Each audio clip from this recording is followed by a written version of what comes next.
Give me the iPad. I need to secure the estate immediately. Morgan didn't offer a hug. She just snapped her fingers at me while our father lay dead in the room behind us. You wouldn't understand the finances anyway, Camilla. Let the adults handle it. She snatched the device. Too busy declining calls from a restricted number to actually mourn. I kept my face blank and handed it over. She thought she was seizing control, but she was actually taking the bait. I drove home to my one-bedroom apartment in silence. The air inside was stale, smelling of old books and dust, but it was organized. That is what I do. I am a professional archivist. I take boxes of chaotic, forgotten history and turn them into searchable, logical systems. People pay me to find the needle in the haystack. Morgan forgot that. To her, I was just the little sister who never left town, the one with the dusty job and the quiet life. She didn't realize that 6 months of organizing our father's hospice care, tracking every pill, every doctor's appointment, every decline in his vitals wasn't a burden. It was an audit. While I was learning how to adjust an oxygen flow regulator, Morgan was in Dubai closing the deal of the century. While I was sleeping in a chair next to his bed, listening to his breathing rattle, she was sending texts about how busy the market was. She thought her absence made her important. Dad knew it just made her expensive. The next day at the funeral home, the room smelled like lilies and floor wax. Morgan treated the viewing like a networking event. She wore a black dress that cost more than my car, checking her watch every 3 minutes like grief was a meeting that was running long. She shook hands with the mayor, nodded at the bank manager, and ignored the casket completely. I stood in the corner, invisible, watching her work the room. Then she saw me. She cut through the crowd, her heels clicking sharp against the hardwood. She didn't ask how I was holding up. She pulled a document out of her designer bag and steered me toward an alcove, away from the guests. We need to streamline this, Camilla, she said, thrusting the paper at me.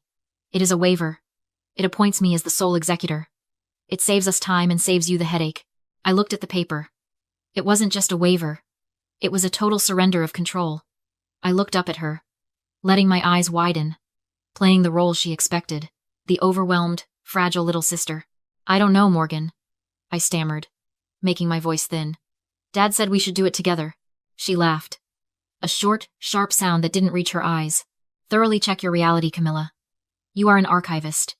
You spend your entire day counting dust on dead people's papers. I close multi-million-dollar commercial real estate deals. You think organizing a library qualifies you to manage a portfolio this complex? She stepped closer, her voice dropping to a theatrical whisper, performative sympathy dripping from every word. I am trying to protect you. You look terrible. You are exhausted. Do you really want to spend the next 6 months fighting with the IRS and lawyers? Let the adults handle the money. You just take some time. Go read a book. The insult landed exactly where she wanted it to. She wanted me to feel small. She wanted me to believe that my skills were worthless compared to her commission checks. But she made a mistake. She assumed that because I was quiet, I was stupid. I took the pen.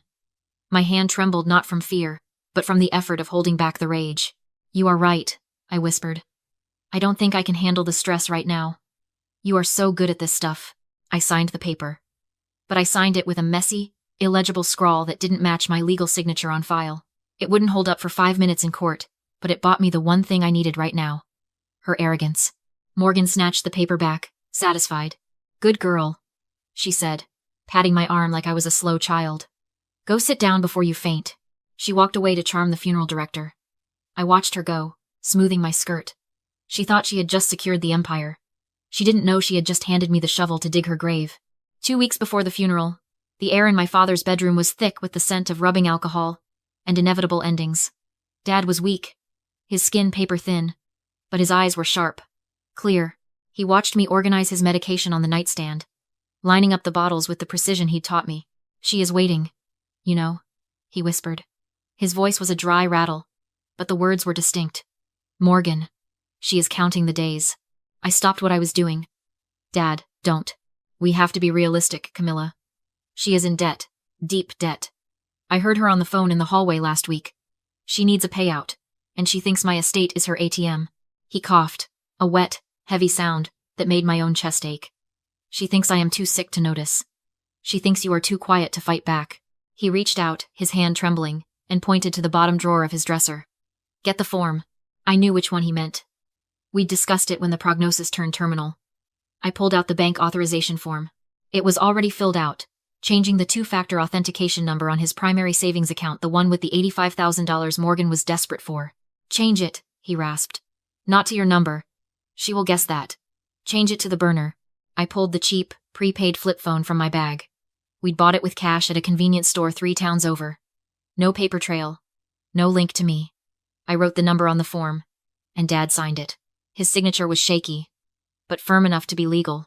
Now for the bait, he said, a ghost of a smile touching his lips. She needs to think she has won. I took a plain spiral notebook from my bag. On the cover, in thick black marker, I wrote, Emergency Liquid Fund. Do not touch. Inside, on the first page, I wrote the username and password for the account. Real credentials. A real door, but thanks to the form we just signed. A door with a silent alarm that only rang in my pocket. I placed the notebook on the nightstand, right next to his glasses. It was the only thing in the room that looked careless. She won't be able to resist, Dad said, closing his eyes. Greed makes people blind, Camilla. Never forget that. Back in the present, the memory of that conversation felt like armor.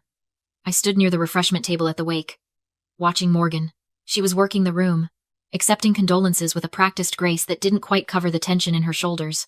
She kept glancing at her phone, then at the clock. Then, she saw it. I had left my purse on a chair in the corner, the flap intentionally unzipped. The corner of the spiral notebook was visible. Just a glimpse.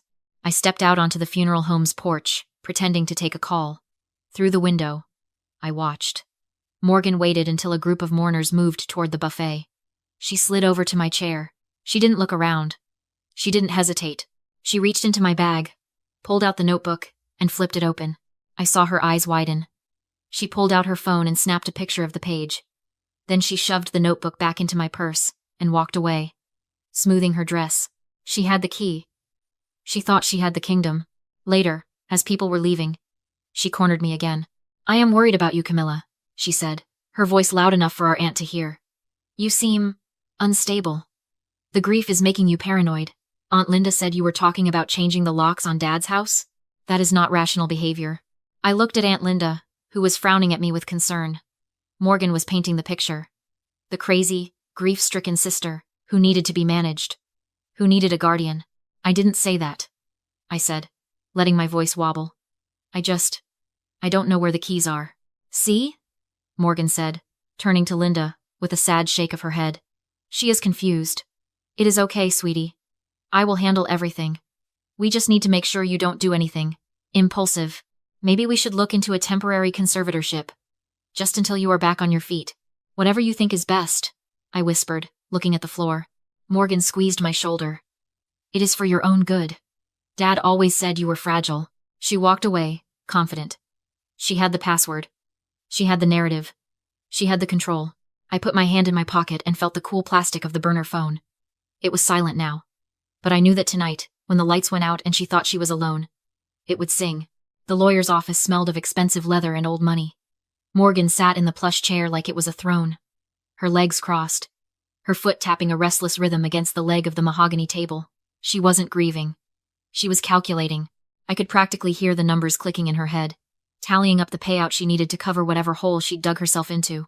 Mr. Henderson, our father's attorney for 30 years, sat behind his desk, peering over his spectacles. He looked tired. He opened the file in front of him, the paper rustling loud in the quiet room. The will is standard, he began, his voice gravelly. The estate, including the house, the life insurance policy, and all liquid assets, is to be divided equally between his 2 daughters, Morgan and Camilla. Morgan's head snapped up. Equally? Yes, Mr. Henderson said. 50-50. That is impossible, Morgan said, her voice tight. Dad told me he was leaving the bulk of it to me. He knew I was the one handling the real responsibilities. Camilla was just there. She turned to me, her eyes narrowing. You did this. You manipulated him when he was sick. I sat still, hands folded in my lap. I didn't manipulate anyone, Morgan. I took care of him. Took care of him? She scoffed. You were a glorified nurse. You think changing bedpans entitles you to half the estate? I am the one who advised him on his investments. I am the one who kept this family solvent. There were no investments to advise on. Morgan, I said quietly. He lived on a pension. Because he didn't listen to me, she snapped. Then she turned back to the lawyer. I demand an audit. Immediately. I know there is more money. There has to be. Dad had a secret account. He mentioned it. Mr. Henderson sighed. There is no secret account, Morgan. We have a full accounting of all assets. Then funds are missing, she insisted, pointing a finger at me. She took it. She had access to the house. She has been siphoning money for months. Look at her. She has probably been stealing cash from his wallet for years. I demand a full forensic audit of all accounts for the last 12 months, she declared, leaning forward. And I want a freeze on all distributions until it is done. Mr. Henderson looked at her over his glasses. An audit will be expensive, Morgan. And it will delay probate significantly. I don't care, she hissed. I am not letting her steal my inheritance. Very well, the lawyer said. However, there is one matter we need to address first.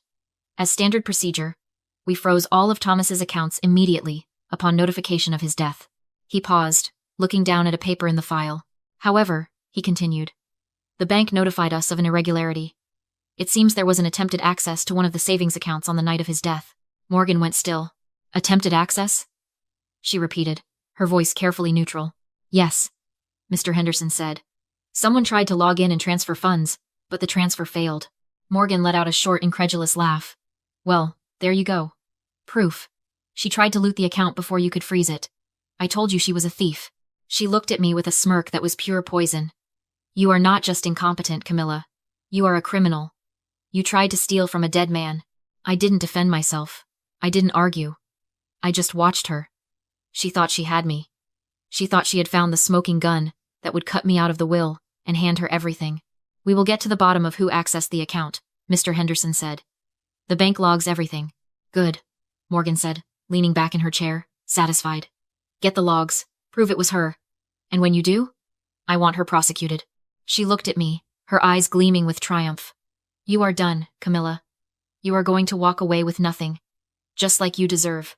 I looked back at her, keeping my face impassive. We will see, I said softly. She didn't know. She didn't know about the burner phone. She didn't know about the timestamp. She didn't know that the trap she thought she'd sprung on me was actually closing around her own neck. She checked her watch again, impatient for her victory lap. Let's get this audit started, she said. I have a plane to catch. She stood up, gathering her things, already mentally spending the money she thought she'd won. I stood up too, moving slowly. Goodbye, Morgan, I said. Don't pretend we are family, she sneered. After this, you are nothing to me. She walked out the door, her heels clicking a rhythm of arrogance and greed. I watched her go, feeling a strange mix of sadness and cold resolve. She had just signed her own confession. Now, all I had to do was wait for the court date. The probate hearing was 2 weeks later. The courtroom wasn't dramatic like on TV. It was small, smelling of floor polish and stale coffee, humming with the sound of the stenographer's typing. Morgan sat at the petitioner's table, looking every inch the aggrieved, responsible daughter. She wore a navy suit that screamed executive competence and kept shooting concerned, pitying glances in my direction for the benefit of the judge. She took the stand with the confidence of someone who had rehearsed her lines in the mirror. I only want what is best for the estate, she told the judge, her voice trembling just the right amount. My father was confused at the end. And my sister, well, Camilla has always been fragile. She doesn't have the head for numbers. I am afraid she has mismanaged the assets during his illness. I just want to protect what is left. My lawyer, Mr. Henderson, didn't interrupt. He let her talk. He let her paint the picture of me as the incompetent, emotional wreck, and herself as the stoic savior. He let her dig the hole deep. When it was his turn, he stood up slowly. He adjusted his glasses. Miss Walker, he said, his voice mild. You stated in your deposition that you have never accessed, or attempted to access, your father's banking accounts prior to your appointment as executor. Is that correct? Absolutely, Morgan said, chin high. I respected the legal process. Unlike my sister, I know how these things work. So, you did not have his passwords? No, she lied. Smooth. Flawless. And you were with your father when he passed? I was by his side until the very end, she said, wiping a non-existent tear. Mr. Henderson picked up a single sheet of paper from his table. Let's talk about the night of October 14th. Specifically, the minutes immediately following your father's death. Morgan frowned. Just slightly. A crack in the porcelain. Where were you at 11:42 p.m.? Mr. Henderson asked. I was in the hospital room, she said. Grieving. I was alone with him. You weren't on your phone? I might have been calling family, she scoffed. I don't remember every second. My father had just died. We aren't interested in calls, Miss Walker. Mr. Henderson walked to the witness stand and placed the paper in front of her. This is a security log from a burner phone. A phone your father purchased 2 weeks before he died for the sole purpose of two-factor authentication. Morgan went still. Her eyes flicked to me, then back to the paper. At 11:42 p.m. Mr. Henderson read aloud, his voice hardening. A login attempt was made to the account labeled Emergency Liquid Fund. The password was entered correctly. The bank sent a 6-digit verification code to this phone. He paused, letting the silence stretch until it was thin and tight. The IP address of the device attempting the login matches the public Wi-Fi at St. Jude's Hospital, he continued. And the device ID matches an iPhone 14 Pro. That is your phone, isn't it, Miss Walker? Morgan stared at the paper. Her mouth opened, then closed. The color drained from her face, leaving her makeup standing out like war paint. She started. But the arrogance was gone. I was just checking. To make sure the money was safe. You just testified under oath that you didn't have the password, Mr. Henderson said, his voice like a whip. The only place that password existed was written inside a sealed envelope in your father's bedside drawer, an envelope that was found torn open the next morning. The judge leaned forward, his expression darkening. He looked from the log to Morgan. You didn't check the balance, Miss Walker, my lawyer said. You hit transfer. You tried to move $85,000 into your personal checking account 12 minutes after your father's heart stopped, but you couldn't complete it. Because you didn't have the code. Morgan gripped the railing of the witness stand. Her knuckles were white. She looked at her lawyer, but he was staring at his desk, refusing to meet her eyes. She looked at me. I didn't look away. I didn't smile. I just watched the realization hit her. She hadn't just lost the argument. She had committed perjury, and she had done it on public record. The silence in the courtroom wasn't empty. It was heavy, pressing against my eardrums like deep water. Morgan looked around the room, searching for an exit, a loophole, a friendly face. She found none. Her lawyer was staring at the 2FA log with the expression of a man realizing he was standing in a pool of gasoline holding a lit match. Morgan stammered, her voice cracking. I was confused. The grief. I just wanted to secure the legacy. Stop, I said. My voice wasn't loud, but it cut through her excuses like a scalpel. I looked her in the eye, finally letting her see the pity I felt not for her situation, but for her character. Dad didn't forget his password. Morgan. He didn't leave that notebook out by mistake. He gave it to you. She blinked, the gears in her head grinding to a halt. What? He told me you were waiting for him to die, I said, the words tasting like ash. He knew about your debts. He knew you viewed his estate as your bailout. So he set a test. He left the credentials, where only a thief would find them. And he changed the verification number to the one device you couldn't access. I leaned forward, my hands flat on the table. He gave you the rope, Morgan. You are the one who tied the noose. Morgan turned to her attorney, her eyes wide and frantic. Do something, she hissed. Fix this. Her lawyer didn't comfort her. He didn't object. He stood up, his movements stiff and formal. Your Honor, he said. I request an immediate sidebar. The judge nodded. They approached the bench, my lawyer, hers, and the judge. I couldn't hear the words, but I saw the body language. Morgan's lawyer was speaking rapidly, gesturing to the log. He looked back at Morgan once, his face a mask of professional disgust. He realized his client had just committed perjury on the stand, implicating him in a fraud. He wasn't going to let her drag his license down with her. They returned to their tables. Morgan's lawyer began packing his briefcase. The click of the latches echoed like gunshots. Your Honor, he stated, refusing to look at Morgan. In light of new evidence regarding my client's testimony, I have discovered an irreconcilable ethical conflict. I motion to withdraw as counsel, effective immediately. Morgan gasped. You can't leave. I pay you. You paid for representation, Miss Walker. The judge cut in, his voice ice cold. Not for complicity in perjury. The judge shuffled the papers on his bench, aligning them with terrifying precision. He looked down at Morgan, who was now alone at her table, stripped of her armor, her status, and her defense. The evidence is irrefutable, the judge ruled. The attempt to access estate funds prior to probate, combined with the false testimony given under oath, constitutes a direct violation of the estate's no-contest clause regarding fraud and malfeasance. He stamped the order. I am ruling that Morgan Walker has forfeited her share of the estate.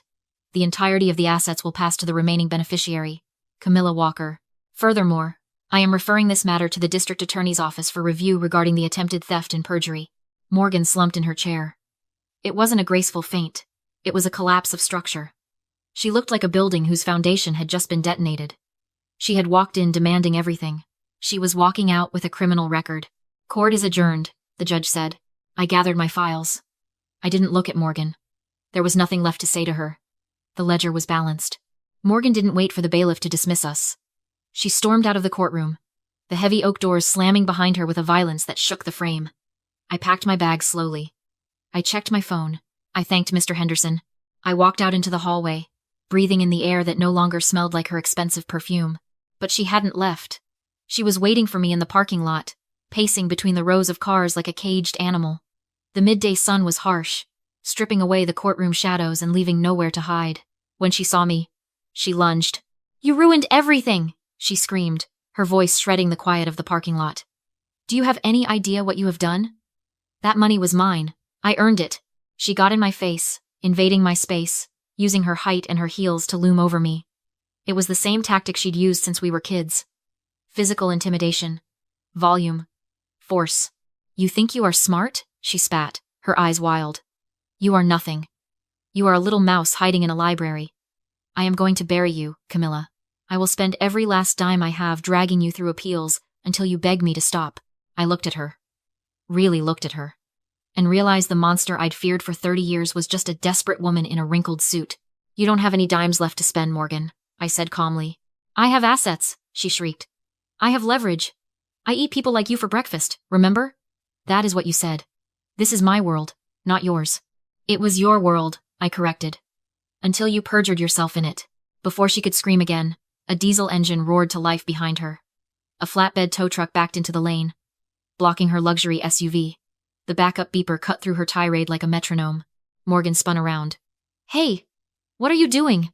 Get away from my car!" A man in a grease-stained jumpsuit hopped out of the cab. He didn't look like a lawyer. He didn't care about her suit or her shouting. He held a tablet in one hand and a chain in the other. "Morgan Walker?" he asked, not looking up from his screen. "Yes. And you are blocking me in." "I am repossessing the vehicle," he said flatly, kneeling to hook the chains to her bumper.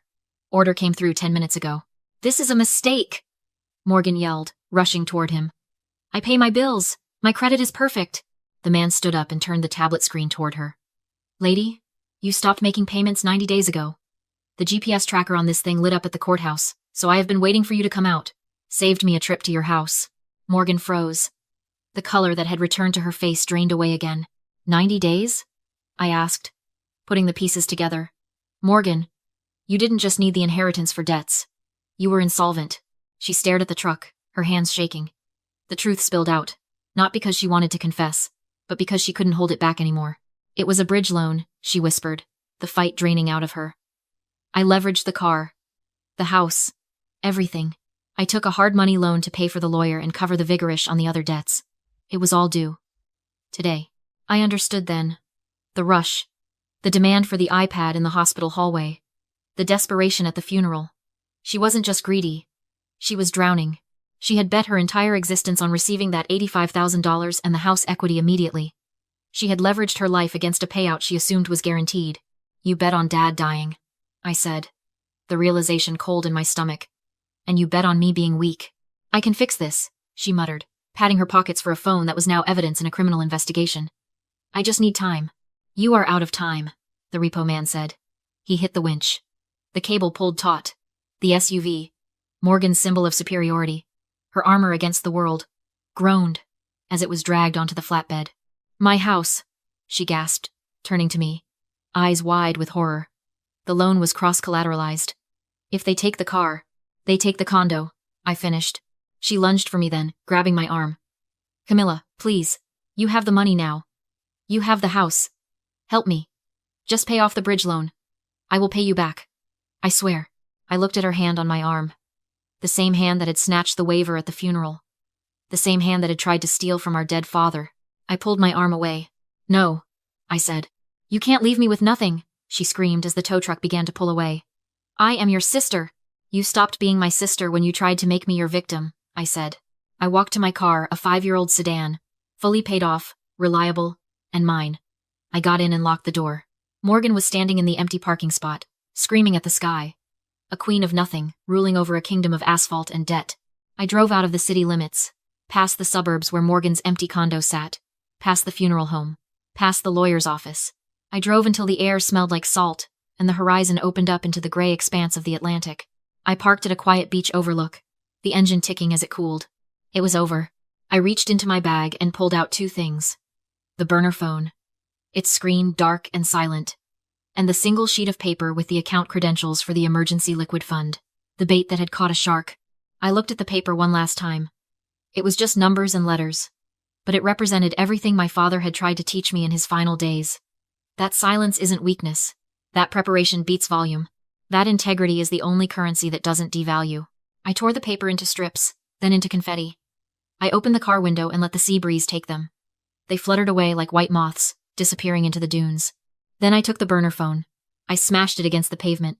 Once, twice, until the screen shattered and the plastic casing cracked. I walked to a trash can near the trailhead and tossed the pieces inside. Morgan would face the DA. She would face the banks. She would face the consequences of a lifetime of treating people like stepping stones. I wouldn't be there to watch. I didn't need to see her fall to know I was standing. I got back in my car. My phone buzzed a text from Mr. Henderson confirming the estate transfer process had begun. I replied with a simple, "Thank you." I wasn't rich. The taxes and fees would take a chunk, and the house needed repairs. But I was debt-free. I was safe. And for the first time in my life, I wasn't waiting for the other shoe to drop. I started the car and turned onto the highway, heading back toward my quiet life, my archives, my dust. People like Morgan think the world belongs to the loud. They think history is written by the conquerors. But archivists know the truth. History is written by the people who keep the records. And I had kept them all. Share this if you know someone who underestimates the quiet one.